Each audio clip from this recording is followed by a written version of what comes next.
시내버스가 가지 않는 농촌 마을에 공공버스 운행이 확대되고 있습니다. 그런데 정작 마을 주민들은 버스가 들어오는 걸 반대하는 경우가 많다고 하는데요. 그 이유를 권기만 기자가 취재했습니다. 올해 88세의 이기순 할머니. 농촌 마을에서 혼자 생활하고 있는데 요즘 큰 걱정거리가 생겼습니다.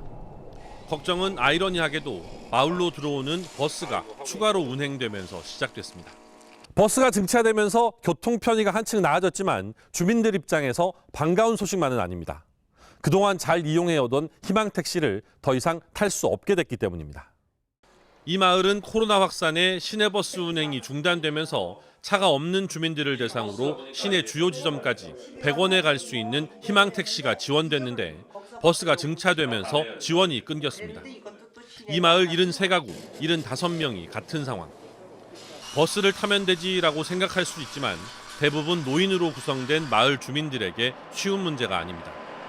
공공버스는 일반 시내버스와 달리 출입문 계단이 높아 누가 도와주지 않으면 아예 버스에 올라탈 수 없는 어르신들이 적지 않습니다.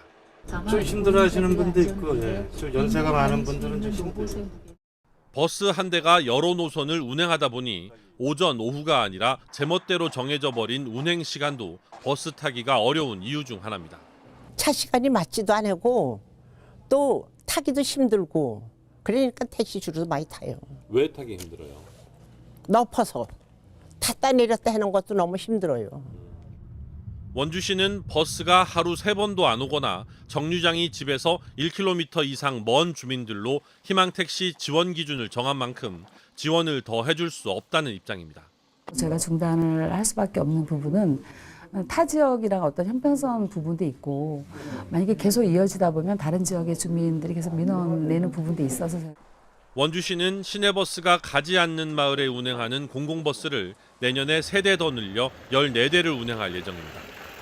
그렇게 되면 희망택시를 이용하는 76개 마을 주민 583명 중에 이용 자격이 박탈되는 주민들은 더 생길 수밖에 없는 상황. 버스 증차 소식이 해당 마을 주민들에게 두려울 수밖에 없는 이유입니다. MBC 뉴스 권기만입니다.